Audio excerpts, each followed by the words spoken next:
Assalamualaikum warahmatullahi wabarakatuh, anak-anakku SMP Tilal Quran. Sekarang kita pelajaran ilmu pengetahuan sosial, anak-anak kelas 9. Hari ini semoga diberi kesehatan, diberi kemudahan, segala apa yang diinginkan, apa yang diajarkan semoga diberkahi oleh Allah. Sebelum kita masuk pada materi, kita akan bahas terkait kuis pembahasan kemarin. Yang pertama adalah ungkapan apa yang kamu ketahui tentang perubahan sosial budaya.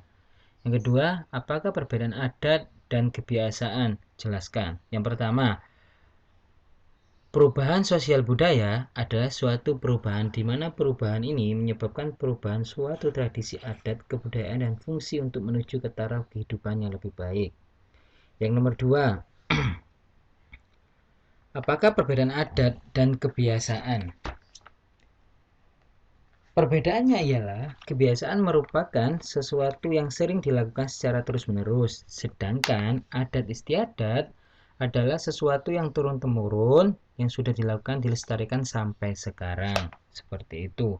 Selanjutnya kita akan membahas tentang materi globalisasi. Kalau sampean mendengar globalisasi mungkin sudah tidak asing di telinganya sampean. Apa sih globalisasi? Mari kita pahami bersama.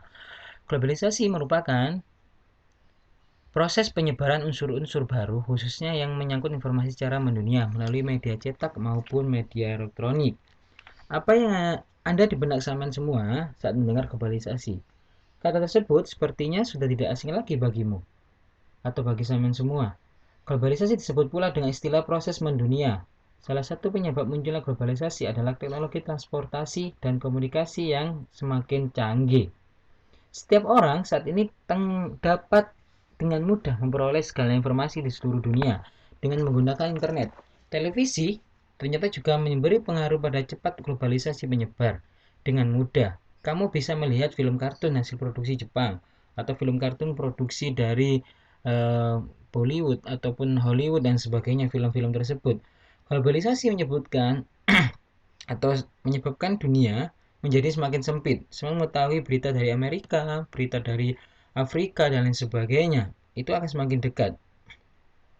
Saat ini istilah globalisasi atau proses mendunia bukan hal yang asing bagi kita. Proses mendunia bagi kita semua akan mengalami oleh semua negara. Globalisasi merupakan proses bersatunya kegiatan bangsa-bangsa di dunia dalam sistem yang mendunia ini dapat melintasi batas-batas negara tersebut.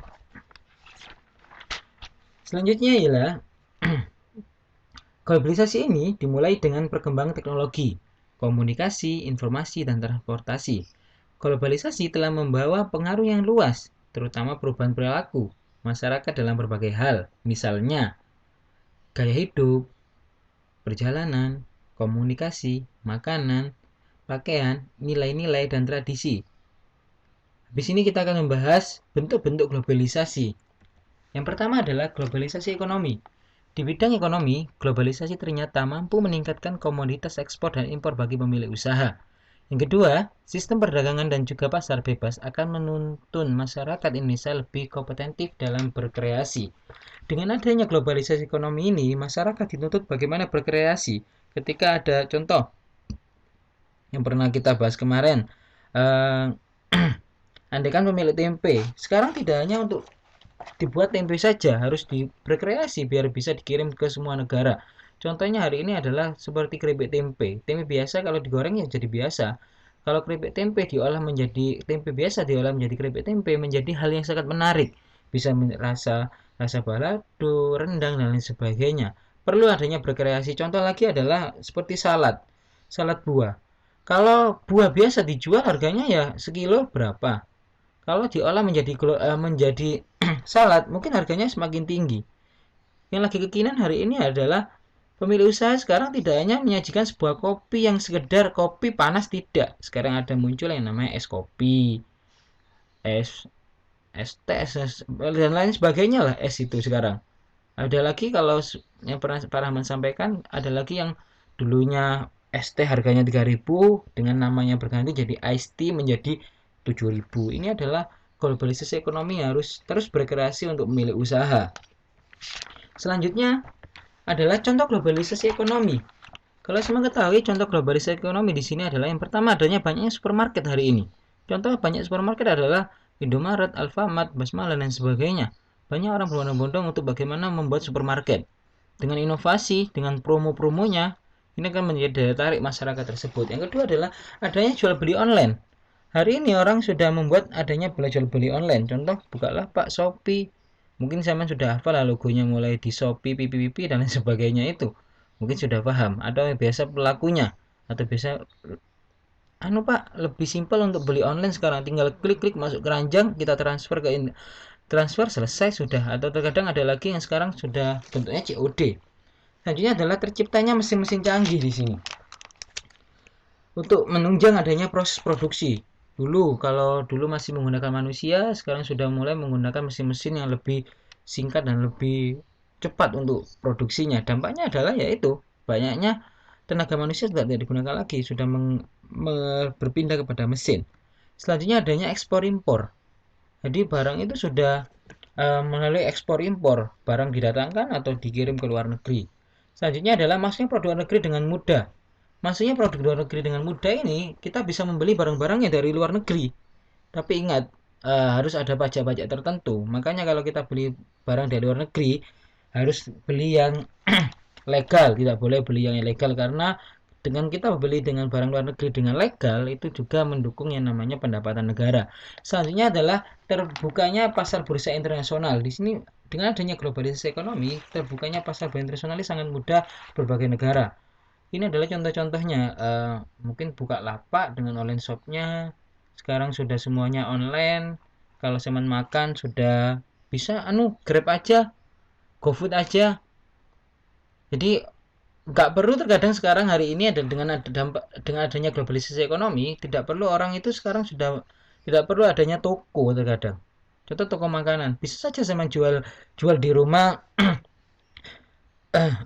pisang keju ataupun pisang rambutan dan sebagainya, itu bisa melalui rumah sekarang dengan adanya aplikasi ojek online itu. Sekarang sudah bisa, apa yang tidak bisa, tinggal kita bagaimana berkreasi dan mampu bersaing di situ.